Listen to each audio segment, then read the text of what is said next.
എല്ലാ സജ്ജനങ്ങൾക്കും നമസ്കാരം. എല്ലാവർക്കും ശുഭദിനം ആശംസിക്കുന്നു. അതുപോലെ തന്നെ ദേവിയുടെ കൃപാകടാക്ഷം അനുസ്യൂതം എല്ലാവരിലേക്കും ചൊരിയട്ടെ എന്ന് പ്രാർത്ഥിക്കുകയും ചെയ്യുന്നു. ഇന്ന് നമുക്ക് 12-ാം അധ്യായം നോക്കാം. അതിനു മുമ്പ് ഞാൻ 11-ാം അധ്യായത്തിൽ, അതായത് നാരായണീ സ്തുതി ഏറ്റവും പ്രധാനപ്പെട്ട ശ്ലോകങ്ങളാണ് അതിലുള്ളത്. ഈ നാരായണീ സ്തുതി അവസാനം പറഞ്ഞു നിർത്തിയത് ദേവി ദുർഗമൻ എന്ന അസുരനെ വധിക്കുന്നത് കൊണ്ട് ദേവിക്ക് ദുർഗാദേവി എന്ന് പേര് ലഭിക്കും എന്ന് പറഞ്ഞു. അതുപോലെ തന്നെ അരുണൻ എന്ന അസുരനെ വണ്ടുകളായിട്ട് വന്ന് വധിക്കുന്നത് കൊണ്ട് ഭ്രാമരി എന്ന പേരും, അതായത് 3 ലോകങ്ങളുടെയും രക്ഷയ്ക്കായിക്കൊണ്ടാണ് ഈ പല അവതാരങ്ങളിൽ വന്ന് ദേവി ഈ അസുരന്മാരെയെല്ലാം വധിക്കുന്നത്. അപ്പോൾ ജനങ്ങൾ സകല ദിക്കിലും നോക്കിയിട്ട് ദേവിയെ ഭ്രാമരി എന്ന് സ്തുതിക്കുമെന്നാണ് അവസാനം പറഞ്ഞു നിർത്തിയത്, അല്ലേ, 11-ാം അധ്യായത്തിൽ. ഇന്ന് നമുക്ക് 12-ാം അധ്യായത്തിൽ ദേവീ ചരിത മാഹാത്മ്യം എന്ന പേരോടുകൂടിയ അതിന് ഫലശ്രുതി നാമ എന്നും കൂടെ പേര് പറയുന്നുണ്ട്. ഫലശ്രുതി നാമ ദ്വാദശോധ്യായ എന്നും പറയുന്നുണ്ട്. നമുക്ക് ആ അധ്യായം നോക്കാം. അതിന് മുമ്പ് നമുക്ക് ധ്യാന ശ്ലോകം ഒന്ന് നോക്കിയിട്ട് അത് കണ്ടിന്യൂ ചെയ്യാം. വിദ്യുദ്ദാമസമപ്രഭാം മൃഗപതിസ്കന്ധസ്ഥിതാം ഭീഷണാം കന്യാഭി കരവാളഖേടവിലസദ്ധസ്താഭിരാസേവിതാം ഹസ്തൈശ്ചക്രഗദാസിഖേടവിശിഖാംശ്ചാപം ഗുണം തർജനീം ബിഭ്രാണാം അനലാത്മികാം ശശിധരാം ദുർഗാം ത്രിനേത്രാം ഭജേ. ഭജേ എന്ന് പറഞ്ഞാൽ നമുക്ക് ഭജിക്കാം എന്നാണ് പറഞ്ഞിരിക്കുന്നത്. ഈ സ്തോത്രത്തിൽ, ഈ ധ്യാന സ്തോത്രത്തിൽ വിദ്യുത് ദാമസമപ്രഭ, വിദ്യുത് എന്ന് പറഞ്ഞാൽ ഇടിമിന്നൽ കൊണ്ട് മാല, സമപ്രഭം അതിന് സമപ്രഭം, ഇടിമിന്നലിന് സമമായ പ്രഭയോടുകൂടിയ, അല്ലെങ്കിൽ ആ ഇടിമിന്നൽ കൊണ്ടുള്ള മാല ധരിച്ചവൾ എന്നാണ് പറഞ്ഞിരിക്കുന്നത്. മൃഗപതി സ്കന്ധസ്ഥിത, മൃഗപതി സിംഹമാണ്, സ്കന്ധം ചുമലുകൾ അല്ലെങ്കിൽ ഷോൾഡേഴ്സാണ്. ആ മൃഗപതിയായ സിംഹത്തിൻ്റെ സ്ഥിതാം, ചുമലുകളിൽ സ്ഥിതി ചെയ്യുന്നവളും, ഭീഷണാം എന്ന് പറഞ്ഞാൽ ഭയാനകമാണ്, ഭയപ്പെടുത്തുന്ന രൂപമാണ്. കന്യാഭിഹി എന്ന് പറഞ്ഞാൽ കന്യകമാരാൽ, സേവിതാം സേവിക്കപ്പെട്ടവളും.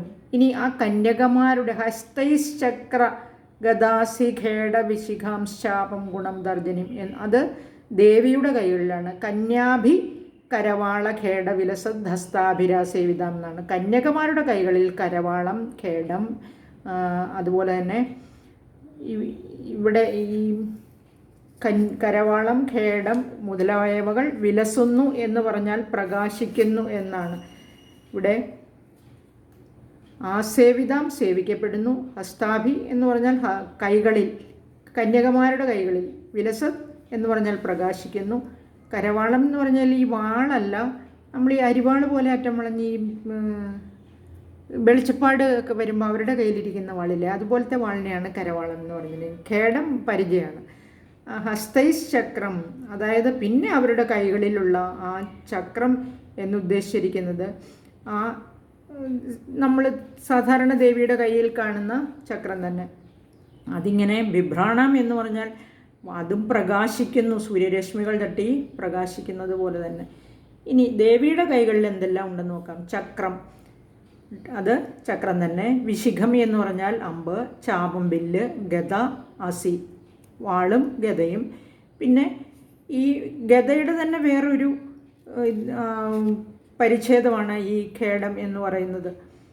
അതുപോലെ ഗുണം എന്ന് പറഞ്ഞാൽ റോപ്പാണ്, കയർ. തർജനി മുദ്രയോടുകൂടിയ എന്നാണ്. തർജനി മുദ്ര എന്ന് പറഞ്ഞാൽ ഈ ഇൻഡെക്സ് ഫിംഗർ ഉപയോഗിച്ചിട്ട് ഈ ഒരു, അതായത് ത്രെറ്റനിങ് സൈൻ കാണിക്കുന്നതാണ്. ആ ചൂണ്ടുവിരൽ ഉപയോഗിച്ചിട്ട് ആ മുദ്രയാണ് കാണിച്ചിരിക്കുന്നത്. അതാണ് തർജനീം എന്ന് പറഞ്ഞിരിക്കുന്നത്. അനലാത്മിക എന്ന് പറഞ്ഞാൽ അവളുടെ ആ പ്രകൃതി എന്ന് പറഞ്ഞാൽ അത് അനലൻ എന്ന് പറഞ്ഞാൽ തീയാണ്, അത് അഗ്നി പോലെയാണ് എന്നാണ് പറഞ്ഞിരിക്കുന്നത്. ശശിധരാം, അവൾ ഒരു ചന്ദ്രനെയും ധരിച്ചിരിക്കുന്നു എന്ന് പറഞ്ഞിരിക്കുന്നു. അപ്പോൾ ഇവിടെ ഇടിമിന്നൽ പോലെ പ്രഭയോടുകൂടിയത്. ഇടിമിന്നലിന് സമമായ ആ മാല ധരിച്ച് അതിന് സമമായ പ്രഭയോടുകൂടി സിംഹത്തിൻ്റെ ചുമലുകളിൽ സ്ഥിതി ചെയ്യുന്ന, അതായത് ഭയാനകമായ ആ ഭാവത്തോടുകൂടി കന്യകമാരാൽ പരിസേവിതയായിട്ട്, ആ കന്യകമാരുടെ കൈകളിലാകട്ടെ കരവാളം, ഖേടം മുതലായവ ധരിച്ചിരിക്കുന്നു.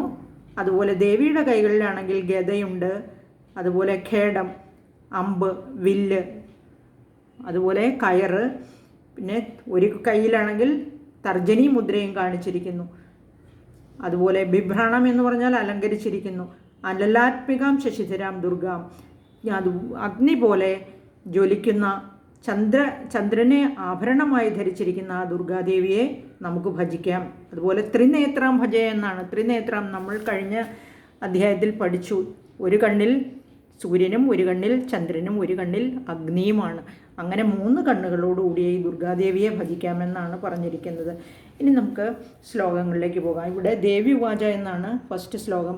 അത് ആ ഉവാച മന്ത്രം ആകെയുള്ള ശ്ലോകങ്ങളുടെ നമ്പറിൽ 631-ാമത്തെയാണ്. സപ്തശതിയിൽ 631-ാമത്തെ മന്ത്രം ദേവി ഉവാച, ദേവി പറഞ്ഞു. ഇനി നമുക്ക് ഈ 12-ാം അധ്യായത്തിലെ 1-ാമത്തെ ശ്ലോകം നോക്കാം. ഏഭിസ്തവൈശ്ചമാം നിത്യം സ്തോഷ്യത്തെ യസ് സമാഹിതഃ തസ്യാഹം സകലാം ബാധാം നാശയിഷ്യാമ്യ സംശയം.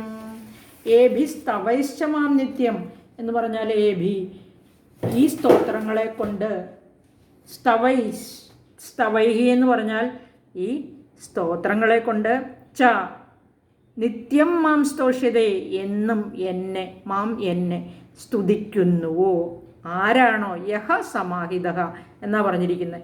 യഹ യാതൊരുവൻ അനന്യ മനസ്സായിട്ട് എന്ന് പറഞ്ഞാൽ ഏകാഗ്രചിത്തനായിട്ട് ആരാണോ ഈ സ്തോത്രങ്ങളെ കൊണ്ട് എന്നും എന്നെ സ്തുതിക്കുന്നത്, തസ്യ സകലം ബാധ, അവൻ്റെ എല്ലാ കഷ്ടപ്പാടുകളെയും അഹം നാശയിഷ്യാമി, ഞാൻ നശിപ്പിക്കുന്നുണ്ട്. അസംശയം എന്ന് പറഞ്ഞാൽ അതിന് സംശയമില്ല, നിശ്ചയമായിട്ടും ഞാൻ നശിപ്പിക്കുന്നുണ്ട് എന്നാണ് പറഞ്ഞിരിക്കുന്നത്. 1-ാമത്തെ ശ്ലോകം ഏഭിസ്തവൈശ്ചമാം നിത്യം സ്തുഷ്യതേ യസ് സമാഹിതഃ തസ്യാഹം സകലാം ബാധാം നാശയിഷ്യാമ്യ സംശയം. ഭക്തി ശ്രദ്ധയോടുകൂടി ജപിക്കണം എന്ന് പറഞ്ഞിരിക്കുന്നത്, അനന്യ മനസ്സായിട്ട് ഏകാഗ്രചിത്തനായിട്ട്. ഈ 2-ാമത്തെ ശ്ലോകം നോക്കാം. മധുവൈഡഭനാശം ച മഹിഷാസുരഘാതനം കീർത്തയിഷ്യന്തിയേ തദ്വദ്വധം ശുംഭനിശുംഭയോः. മധുവൈഡഭന്മാരുടെ നാശത്തെയും മഹിഷാസുരഘാതനം, മഹിഷാസുര എന്ന ആ മഹിഷാസുരൻ്റെ വധത്തെയും, തവ അതുപോലെ തന്നെ, തദ്വത് അതുപോലെ തന്നെ, ശുംഭനിശുംഭന്മാരുടെ വധത്തെയും, ശുംഭനിശുംഭയോഹോ ശുംഭനിശുംഭന്മാരുടെ വധത്തെയും, കീർത്തയിഷ്യന്തി എന്ന് പറഞ്ഞാൽ കീർത്തിക്കുക, പ്രകീർത്തിക്കുക. അതിങ്ങനെ പുകഴ്ത്തി, ദേവിയെ പുകഴ്ത്തുന്ന കൂട്ടത്തിൽ ഇതെല്ലാം പറയുക. തദ്വധം ശുംഭനിശുംഭയോഹോ, തദ്വദ്വധം അവരുടെ, അതുപോലെ തന്നെ ഇവരുടെ എല്ലാം വധത്തെയും. ഇനി അടുത്ത ശ്ലോകത്തിൽ കണ്ടിന്യൂ ചെയ്യുവാണ്. മധുകൈഡഭനാശം ച മഹിഷാസുരഘാതനം കീർത്തയിഷ്യന്തിയേ തദ്വദ്വധം ശുംഭനിശുംഭയോഹോ. മധുകൈഡഭൻ്റെ നാശം, മഹിഷാസുരൻ്റെ വധം, അതുപോലെ തന്നെ തദ്വദ്വധം ശുംഭനിശുംഭയോഹോ, അതുപോലെ തന്നെ ശുംഭനിശുംഭന്മാരുടെ വധത്തെയും കീർത്തയിഷ്യന്തി ആര് കീർത്തിക്കുന്നുവോ. അഷ്ടമ്യാം ച ചതുർദശ്യാം നവമ്യാം ജൈകചേതസഃ ശ്രോഷ്യന്തി ജൈവയേ ഭക്ത്യാ മമ മാഹാത്മ്യമുത്തമം. അഷ്ടമ്യാം ച ചതുർദശ്യാം നവമ്യാം ചൈകചേതസഃ ശ്രോഷ്യന്തി ചൈവ യേ ഭക്ത്യാ മമ മാഹാത്മ്യം ഉത്തമം. നോക്കുക, ഏകചേതസഃ എന്നാണ് പറഞ്ഞിരിക്കുന്നത്. ഏകചേതസഃ എന്ന് പറഞ്ഞാൽ ആരാണോ ഏകാഗ്രചിത്തന്മാരായിട്ട് അഷ്ടമ്യാം എന്ന് പറഞ്ഞാൽ അഷ്ടമി തിഥിയിലും ചതുർദശി തിഥിയിലും നവമി തിഥിയിലും ജപിക്കുന്നത്. ഇന്ന് ഷഷ്ഠിയാണ്, നാളെ അതായത് സുബ്രഹ്മണ്യൻ്റെ ദിവസമാണ് ഷഷ്ഠി. അഷ്ടമിയും ചതുർദശിയും നവമിയും ഒക്കെ ദേവിക്ക് പറഞ്ഞിട്ടുള്ള തിഥികളാണ്. ഈ ദിനങ്ങളിൽ, ഈ തിഥി ദിവസങ്ങളിൽ, നവമിയിലും മമ ഉത്തമം മഹാത്മ്യം, എൻ്റെ ഈ ഉത്തമമായ മഹാത്മ്യത്തെ എന്നാണ് പറഞ്ഞിരിക്കുന്നത്. ഇനി അടുത്ത ശ്ലോകം നോക്കി, അതിലാണ് ഇനി പറഞ്ഞിരിക്കുന്നത്. ന തേഷാം ദുഷ്കൃതം കിഞ്ചിത് ദുഷ്കൃതോദ്ധാന ചാപദഃ ന ഭവിഷ്യതി ദാരിദ്ര്യം ന ജൈവേഷ്ട വിയോജനം. ഇനി അതിന് ഇങ്ങനെ ഈ എൻ്റെ മാഹാത്മ്യം, ഉത്തമമായ മാഹാത്മ്യം ആരാണോ ഏകാഗ്രമായ മനസ്സോടെ അഷ്ടമിയിലും ചതുർദശിയിലും നവമിയിലും അത് ഭക്ത്യാ ശ്രോഷ്യന്തി, ഭക്തിയോടുകൂടി ശ്രോഷ്യന്തി കേൾക്കുക, അതുപോലെ ശ്രോഷ്യന്തി ച ഏവ ഭക്ത്യ. ഇനി ദുഷ്കൃതം ന കിഞ്ചിത്, പാപം ഒട്ടുകയുണ്ടാകില്ല. കേൾക്കുക ചെയ്താലും മതി എന്നാണ് പറഞ്ഞിരിക്കുന്നത്. തേഷാം അവർക്ക്, ദുഷ്കൃതോദ്ധ ആ ദുഷ്കർമ്മത്തിൽ നിന്നുണ്ടാകുന്ന ആപതഃ ചന, ആപതഃ എന്ന് പറഞ്ഞാൽ ആപത്തുകൾ ഉണ്ടാകുന്നില്ല. ദാരിദ്ര്യം ന ഭവിഷ്യതി, ദാരിദ്ര്യവും ഉണ്ടാകുന്നില്ല. ഇഷ്ടവിയോജനം ന, ഇഷ്ടജനങ്ങളോടുള്ള വേർപാടും ഉണ്ടാകുന്നില്ല. നമുക്ക് പ്രിയപ്പെട്ടവരൊക്കെ നമ്മുടെ അടുത്ത് നിന്ന് വേർപെട്ട് പോയാൽ നമുക്ക് ദുഃഖമല്ലേ. അതാണ് പറഞ്ഞിരിക്കുന്നത്. ഈ 2, 3, 4 ശ്ലോകങ്ങളുടെ അർത്ഥം ഒരുമിച്ച് പറയുന്നതാണ് ഉത്തമം എന്ന് തോന്നുന്നു. ഇവിടെ ഒന്നുകൂടെ ഞാനത് വിസ്തരിച്ച് പറയാം. ആരാണോ മധുകൈടഭനാശത്തെയും മഹിഷാസുരവധത്തെയും അപ്രകാരം തന്നെ നിശുംഭന്മാരുടെ വധത്തെയും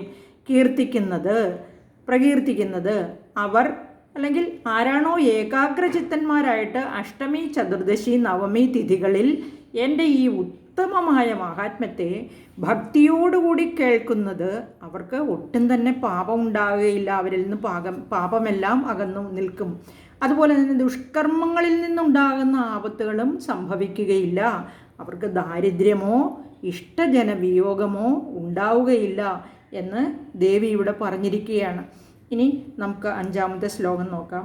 അതിനു മുമ്പ് ഒന്നുകൂടെ വായിച്ചു തരാം. അത് മധുകൈടഭനാശം ച മഹിഷാസുരഘാതനം കീർത്തയിഷ്യന്തിയേ തദ്വത് വധം ശുംഭനിശുംഭയോ അഷ്ടമ്യാം ചതുർദശ്യാം നവമ്യാം ജൈകചേതസഃ ശ്രോഷ്യന്തി ജൈവയേ ഭക്ത്യാ മമ മാഹാത്മ്യമുത്തമം ന തേഷാം ദുഷ്കൃതം കിഞ്ചിത് ദുഷ്കൃതോദ്ധാ ന ജാപതഃ ന ഭവിഷ്യതി ദാരിദ്ര്യം ന ജൈവേഷ്ടവിയോജനം. ഇനി 5ാമത്തെ ശ്ലോകം നോക്കാം. ശത്രുതോ ന ഭയം തസ്യ ദസ്യുതോ വാ ന രാജതഃ ന ശസ്ത്രാനലതോയൗഘാത് കദാചിത് സംഭവിഷ്യതി. ശത്രുതോ ന ഭയം തസ്യ ദസ്യുതോ വാ ന രാജതഃ ന ശസ്ത്രാനലതോയൗഘാത് കദാചിത് സംഭവിഷ്യതി. തസ്യ അവന് ശത്രുതഃ ശത്രുവിൽ നിന്നുള്ള ഭയം ഉണ്ടാവുകയില്ല. ദസ്യുതഃ എന്ന് പറഞ്ഞാൽ തസ്കരന്മാർ, കള്ളന്മാരിൽ നിന്നുള്ള. അതുപോലെ രാജതഃ എന്ന് പറഞ്ഞിരിക്കുന്നത് ഇവിടെ രാജാവിൽ നിന്നുള്ള അതുപോലെ തന്നെ ഭയം എന്ന് പറഞ്ഞാൽ രാജാവിൽ നിന്നുള്ള ഭയമോ ഇല്ല. ശസ്ത്രാനല തോയൗഘാത് എന്ന് പറഞ്ഞാൽ ശസ്ത്രം, ആയുധങ്ങൾ. അനലൻ എന്ന് പറഞ്ഞാൽ തീയാണ്, അഗ്നി. തോയം ജലമാണ്. അതുപോലെ ജലത്തിൽ നിന്നോ ആയുധങ്ങളിൽ നിന്നോ അഗ്നിയിൽ നിന്നോ ഉള്ള ആപത്തും ഭയപ്പെടാനില്ല. അതിൽ നിന്നുള്ള ആപത്തുകളെയും ഭയപ്പെടേണ്ടതില്ല. കദാചിത് ന സംഭവിഷ്യതി എന്നാണ്. ഈ അഗ്നിയിൽ നിന്നും ജലത്തിൽ നിന്നും ആയുധങ്ങളിൽ നിന്നുള്ള ഭയം ഒരിക്കലും ഉണ്ടാകുന്നില്ല എന്ന് പറയുകയാണ്. അവയിൽ നിന്നെല്ലാം ദേവി കാത്തുരക്ഷിക്കുമെന്ന്. എൻ്റെ മാഹാത്മ്യത്തെ കീർത്തിക്കുകയോ കേൾക്കുകയോ ചെയ്യുന്നവന് ശത്രുവിൽ നിന്നോ കള്ളന്മാരിൽ നിന്നോ രാജാവിൽ നിന്നോ ശസ്ത്രങ്ങൾ, അതായത് ആയുധങ്ങളിൽ നിന്നോ അഗ്നിയിൽ നിന്നോ ജലത്തിൽ നിന്നോ ഒരു കാലത്തും ഭയം സംഭവിക്കുകയില്ല. ദേവി എപ്പോഴും കാര്യരക്ഷയ്ക്കുണ്ട് എന്ന് പറയുകയാണ്. ഇനി 6ാമത്തെ ശ്ലോകം. തസ്മാൻ മമൈതൻ മാഹാത്മ്യം പഠിതവ്യം സമാഹിതൈഃ ശ്രോതവ്യം ച സദാ ഭക്ത്യാ പരം സ്വസ്ത്യയനം മഹത്. തസ്മാത് അത് കാരണം സമാഹിതൈഃ ഏകാഗ്രചിത്തന്മാരാൽ പരം മഹത് ഏറ്റവും ശ്രേഷ്ഠം, പരം ശ്രേഷ്ഠമാണ്. മഹത്ത് എന്ന് പറഞ്ഞാൽ മഹത്തായിരിക്കുന്ന, ഏറ്റവും ശ്രേഷ്ഠമായി മഹത്തരമായിരിക്കുന്ന സ്വസ്ത്യയനം. ഇവിടെ സ്വസ്ത്യയനം എന്ന് ഉദ്ദേശിച്ചിരിക്കുന്നത് മംഗളത്തിന് കാരണമായിരിക്കുന്ന എന്നാണ്. എല്ലാ സത്കർമ്മങ്ങൾക്കും ഐശ്വര്യത്തിനും കാരണമായിരിക്കുന്ന മമ ഏതത് മാഹാത്മ്യം, എൻ്റെ ഈ മാഹാത്മ്യത്തെ ഭക്തിയോടുകൂടി സദാ എന്നും എപ്പോഴും പഠിതവ്യം ശ്രോതവ്യം. പഠിതവ്യം എന്ന് പറഞ്ഞാൽ വായിക്കേണ്ടതും, ശ്രോതവ്യം എന്ന് പറഞ്ഞാൽ കേൾക്കേണ്ടതുമാകുന്നു. പഠിതവ്യം ച ശ്രോതവ്യം, പഠിക്കേണ്ടതും കേൾക്കേണ്ടതുമാകുന്നു. അതായത് പാരായണം ചെയ്യേണ്ടതും അത് ഭക്തിയോടുകൂടി ശ്രവിക്കേണ്ടതുമാകുന്നു എന്ന് പറഞ്ഞിരിക്കുന്നു. ആഗ്രഹിക്കുന്ന സകല കാര്യങ്ങളെയും സാധിപ്പിക്കുന്നത് നിമിത്തം, അതായത് ഇന്ദ്രിയ നിഗ്രഹം വന്ന മനുഷ്യരാൽ ആ ഉദ്ദിഷ്ട ഫലത്തെ കൊടുക്കുന്നതും ശ്രേഷ്ഠവും പൂജ്യവും മംഗളകാരണീയവുമായ, അതായത് ഈ മോക്ഷം വരെ സാധിക്കുന്നതായ ഈ ദേവീ മാഹാത്മ്യത്തെ ഭക്തിയോടുകൂടി ഭജിക്കുകയും പഠിക്കുകയും എല്ലായ്പ്പോഴും കേൾക്കുകയും ചെയ്യേണ്ടതാകുന്നു എന്നാണ് പറഞ്ഞിരിക്കുന്നത്. തസ്മാൻ മമ ഇതൻ മാഹാത്മ്യം പഠിതവ്യം സമാഹിതൈ ശ്രോതവ്യം ച സദാ ഭക്ത്യാ പരം സ്വസ്ത്യയനം മഹത്. ഇനി 7ാമത്തെ ശ്ലോകം നോക്കാം. ഉപസർഗാനശേഷാംസ്തു മഹാമാരീ സമുദ്ഭവാൻ തഥാ ത്രിവിധമുത്പാദം മാഹാത്മ്യം ശമയേൻ മമ. ഉപസർഗാൻ അശേഷാംസ്തു മഹാമാരീ സമുദ്ഭവാൻ തഥാ ത്രിവിധമുത്പാദം മാഹാത്മ്യം ശമയേൻ മമ എന്നാണ് പറഞ്ഞിരിക്കുന്നത്. അതായത് മമ മാഹാത്മ്യം, എൻ്റെ ഈ മാഹാത്മ്യം, മഹാമാരീ സമുദ്ഭവാൻ എന്ന് പറഞ്ഞാൽ മഹാമാരിയിൽ നിന്നുണ്ടാകുന്നതായ അശേഷാനുപസർഗാൻ തു സകല ഉപദ്രവങ്ങളെയും, അശേഷമായിട്ടെന്ന് പറഞ്ഞാൽ നിശേഷം നശിപ്പിക്കുന്നു. തഥാ ത്രിവിധം എന്ന് പറഞ്ഞാൽ അതുപോലെ തന്നെ 3 വിധത്തിലുള്ള ഉത്പാദം ഉത്പാദം എന്ന് പറഞ്ഞാൽ ആപത്തുകളെയും ശമിപ്പിക്കും. ഈ ഉത്പാദങ്ങളെ ശമിപ്പിക്കും എന്ന് പറഞ്ഞത് ആദി ഭൗതികങ്ങൾ, ആധ്യാത്മികങ്ങൾ, ആദിദൈവികങ്ങൾ, ഇങ്ങനെ 3 ഉത്പാദങ്ങളാണ് പറഞ്ഞിരിക്കുന്നത്. അതായത് ഈ ദുഃഖങ്ങളെയാണ്, ത്രിവിധ ദുഃഖങ്ങളെയാണ് പറഞ്ഞിരിക്കുന്നത്. ഇതിൽ ആധ്യാത്മിക ദുഃഖം എന്ന് പറഞ്ഞാൽ നമുക്ക് നമ്മളിൽ നിന്ന് തന്നെ ഉണ്ടാകുന്ന രാഗം, ദ്വേഷം, അതുപോലെ നമ്മൾ തന്നെ ഉരുവാക്കുന്ന ദുഃഖങ്ങളാണ് ഈ ആധ്യാത്മിക ദുഃഖങ്ങൾ എന്ന് പറഞ്ഞിരിക്കുന്നത്. ഇവിടെ ആദി ഭൗതികങ്ങൾ എന്ന് ഉദ്ദേശിച്ചിരിക്കുന്നത് നമുക്ക് മറ്റുള്ള ഭൂതപ്രേതാദികളിൽ നിന്നുണ്ടാകുന്ന ബാധകളും ഉപദ്രവങ്ങളും പീഡകളുമാണ്. അതുപോലെ ആദി ദൈവികങ്ങൾ എന്ന് പറഞ്ഞിരിക്കുന്നത് ഇടി വെട്ടുക, പ്രകൃതി ദുരന്തങ്ങൾ, അതായത് മഴ പെയ്ത് മഹാമാരി രോഗങ്ങൾ, അതായത് പ്രകൃതിയിൽ നിന്നുണ്ടാകുന്ന എല്ലാ ദുരന്തങ്ങളെയും, ഭൂകമ്പമൊക്കെ, അതൊക്കെ അപ്രതീക്ഷിതമായിട്ട് നമ്മുടെ ജീവിതത്തിൽ സംഭവിക്കുന്നതാണ്. അതിനെയാണ് ആദിദൈവികങ്ങൾ. അപ്പോൾ ഈ 3 വിധത്തിലുള്ള തഥാ ത്രിവിധം, അപ്രകാരം 3 വിധത്തിലുള്ള ഉത്പാദങ്ങളെയും ശമിപ്പിക്കും എന്നാണ് പറഞ്ഞിരിക്കുന്നത്. ആ ആദിദൈവികങ്ങളായും ആധ്യാത്മികങ്ങളായും ആദി ഭൗതികങ്ങളായും ഉള്ള എല്ലാ സങ്കടങ്ങളെയും എൻ്റെ ഈ മാഹാത്മ്യം ശമിപ്പിക്കുമെന്ന് ദേവി പറഞ്ഞിരിക്കുകയാണ്. അതായത് ഉപസർഗാനശേഷാംസ്തു മഹാമാരീ സമുദ്ഭവാൻ തഥാ ത്രിവിധമുത്പാദം മാഹാത്മ്യം ശമയേൻ മമ. അടുത്ത ശ്ലോകം നോക്കാം നമുക്ക്. 8ാമത്തെ ശ്ലോകം. യത്രൈതത് പഠ്യതേ സമ്യക് നിത്യമായതനേ മമ സദാ ന തദ്വിമോക്ഷ്യാമി സാന്നിധ്യം തത്ര മേ സ്ഥിതം. യത്രൈതത് പഠ്യതേ സമ്യക് നിത്യമായതനേ മമ സദാ ന തദ്വിമോക്ഷ്യാമി സാന്നിധ്യം തത്ര മേ സ്ഥിതം. എത്ര മമ ആയതനെ, അതായത് ഇവിടെ യാതൊരു സ്ഥലത്ത് എൻ്റെ ഗ്രഹത്തിൽ ഏതത് നിത്യം, ഇത് ദിവസം തോറും എന്ന് പറഞ്ഞാൽ ഈ മാഹാത്മ്യം ദിവസം തോറും സമ്യക് പഠ്യതേ, സമ്യക് എന്ന് പറഞ്ഞാൽ ശരിയായ വിധത്തിൽ, ചെയ്യേണ്ട വിധത്തിൽ, വഴി പോലെ പാരായണം ചെയ്യുന്നുവോ, തത് സദാ ന വിമോക്ഷ്യാമി, ആ ഗ്രഹത്തെ ഒരിക്കലും ത്യജിക്കുന്നതല്ല എന്ന് പറഞ്ഞാൽ ഞാൻ ഉപേക്ഷിക്കുന്നതല്ല എന്ന് വെച്ചാൽ ഞാൻ ആ ഗ്രഹത്തിൽ ഉണ്ടാകും, എൻ്റെ സാന്നിധ്യം അവിടെ ഉണ്ടാകും എന്ന് ദേവി പറയുകയാണ്. തത്ര, ആ ഗ്രഹത്തിൽ, മേ സാന്നിധ്യം, എൻ്റെ സാന്നിധ്യം, സ്ഥിതം, ഞാൻ അവിടെ ഉണ്ടായിരിക്കും. സ്ഥിതം എന്ന് പറഞ്ഞാൽ സ്ഥിതി ചെയ്യും എന്ന് പറഞ്ഞാൽ എൻ്റെ സാന്നിധ്യം അവിടെ ഉണ്ടായിരിക്കുന്നു. ഏതൊരു ഭവനത്തിൽ വെച്ചാണോ അല്ലെങ്കിൽ ക്ഷേത്രത്തിൽ വെച്ചാണോ എവിടെ വെച്ചാണോ ദിവസവും വഴി പോലെ ഈ ഗ്രന്ഥം, ഈ മമ മാഹാത്മ്യം പാരായണം ചെയ്യപ്പെടുന്നത്, ആ സ്ഥാനത്തെ, ആ ക്ഷേത്രമാണെങ്കിൽ ക്ഷേത്രം, ഭവനമാണെങ്കിൽ ഭവനം, എവിടെ വെച്ചാണോ പാരായണം ചെയ്യുന്നത് അവിടം ഞാൻ ഒരിക്കലും ഉപേക്ഷിക്കുന്നതല്ല, എൻ്റെ സാന്നിധ്യം അവിടെ എപ്പോഴും ഉണ്ടാകുമെന്ന് ദേവി പറഞ്ഞിരിക്കുന്നു. എത്രൈതത് പഠ്യതേ സമ്യക് നിത്യമായതനേ മമ സദാ ന തദ്വിമോക്ഷ്യാമി സാന്നിധ്യം തത്ര മേ സ്ഥിതം. ഇനി നമ്മൾ എങ്ങനെ ബുക്ക് വായിക്കണം, മാഹാത്മ്യം വായിക്കണം എന്ന് പഠിച്ചിരുന്നു അല്ലേ? അത് ഒരു വീഡിയോ ഇട്ടിട്ടുണ്ടായിരുന്നു, കണ്ടു കാണുമെന്ന് ഞാൻ വിചാരിക്കുന്നു. പുസ്തകം ഒരു പീഠത്തിൽ വെച്ചുകൊണ്ട് വായിക്കേണ്ടതാണ്. കയ്യിൽ വെച്ചുകൊണ്ട് വായിച്ചാൽ പകുതി ഫലം നശിച്ചു പോകും. പാരായണം ചെയ്യുമ്പോൾ ഓരോ അധ്യായവും ഇടയ്ക്ക് നിർത്താതെ ആദ്യം മുതൽ അവസാനം വരെയും, അതുപോലെ തന്നെ ശിരക്കമ്പാദികളോട് കൂടാതെയും പാരായണം ചെയ്യേണ്ടതാകുന്നു എന്ന് നമ്മൾ പറഞ്ഞു. ഇനി എന്തെങ്കിലും കാരണവശാൽ അധ്യായം വായിച്ചുകൊണ്ടിരിക്കുമ്പോൾ മധ്യഭാഗത്ത് വെച്ചോ ഇടഭാഗത്ത് വെച്ചോ നിർത്തേണ്ടതായിട്ട് വന്നാൽ, മുടക്കം വന്നാൽ, പിന്നെയും ആ അധ്യായത്തിൻ്റെ ആരംഭം മുതൽ തന്നെ മുഴുവനായും പാരായണം ചെയ്യണം. അങ്ങനെ ഇനി അത് ഹോമാദികളൊന്നും നമ്മൾ വീടുകളിൽ ചെയ്യാറില്ല. നമുക്കിത് പാരായണം ചെയ്യേണ്ടത് മാത്രമല്ലേ നോക്കി ചെയ്യേണ്ടതുള്ളൂ. പായസം അത് ഹോമം ചെയ്യുമ്പോഴെന്ത് ചെയ്യണം അതൊന്നും അറിയേണ്ട ആവശ്യമില്ലല്ലോ. ഇനി ഒന്നുകൂടെ ആ ശ്ലോകം നോക്കാം. എത്രൈതത് പഠ്യതേ സമ്യക് നിത്യമായതനേ മമ സദാ ന തദ്വിമോക്ഷ്യാമി സാന്നിധ്യം തത്രമേ സ്ഥിതം. എവിടെ വെച്ച് വേണ്ട രീതിയിൽ പാരായണം ചെയ്യുന്നുവോ അവിടെ എൻ്റെ സാന്നിധ്യം ഉണ്ടായിരിക്കും. ആ ഗ്രഹത്തെ ഞാൻ ഒരിക്കലും ത്യജിക്കുന്നതല്ല, ഉപേക്ഷിക്കുന്നതല്ല എന്ന് ദേവി പറയുകയാണ്. ഇനി 9ാമത്തെ ശ്ലോകം നോക്കാം. ബലിപ്രദാനേ പൂജായാം അഗ്നികാര്യേ മഹോത്സവേ സർവം മമൈതച്ചരിതമുച്ചാര്യം ശ്രാവ്യമേവ ച. ബലിപ്രദാനേ പൂജായാം അഗ്നികാര്യേ മഹോത്സവേ സർവം മമൈതച്ചരിതം ഉച്ചാര്യം ശ്രാവ്യം ഏവ ച. ഈ ബലിപ്രദാനം എന്ന് പറഞ്ഞാൽ ദേവിയെ ഉദ്ദേശിച്ചുകൊണ്ടുള്ള ബലിദാനത്തിലും പൂജായാം പൂജയിലും അഗ്നികാര്യം എന്ന് പറഞ്ഞാൽ ഇവിടെ അഗ്നികാര്യം എന്ന് ഉദ്ദേശിച്ചിരിക്കുന്നത് ഹോമങ്ങളെയാണ്.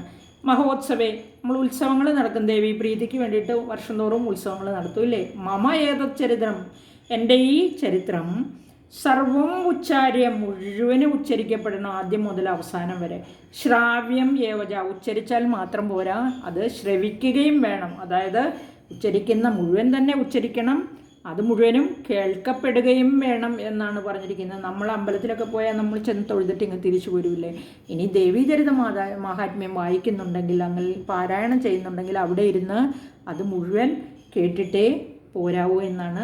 ഇതറിയാൻ വയ്യാത്തവർ ശ്രദ്ധിച്ച് കേൾക്കുക, കേട്ടിട്ട് അങ്ങനെ ചെയ്യാൻ ശ്രമിക്കുക. ഇനി മുതൽ തീർച്ചയായിട്ടും നമുക്ക് ഉദ്ദേശിക്കുന്ന ഫലം കിട്ടും, കിട്ടാതിരിക്കുകയില്ല. ദേവി ഒരിക്കലും നമ്മളെ ത്യജിക്കുകയില്ലെന്നാണ് പറഞ്ഞത്. അത് 100% ശരിയാണ്. ഇനി ദേവിയെ ഉദ്ദേശിച്ചുള്ള ബലിദാനത്തിലും പൂജയിലും ഹോമത്തിലും മഹോത്സവത്തിലും ദേവിയുടെ ഈ മാഹാത്മ്യം മുഴുവനും അവശ്യം തീർച്ചയായിട്ടും പാരായണം ചെയ്യപ്പെടേണ്ടതും അത് നമ്മളാൽ കേൾക്കപ്പെടേണ്ടതും ആകുന്നു എന്നാണ് ഈ ശ്ലോകത്തിൽ പറഞ്ഞിരിക്കുന്നത്.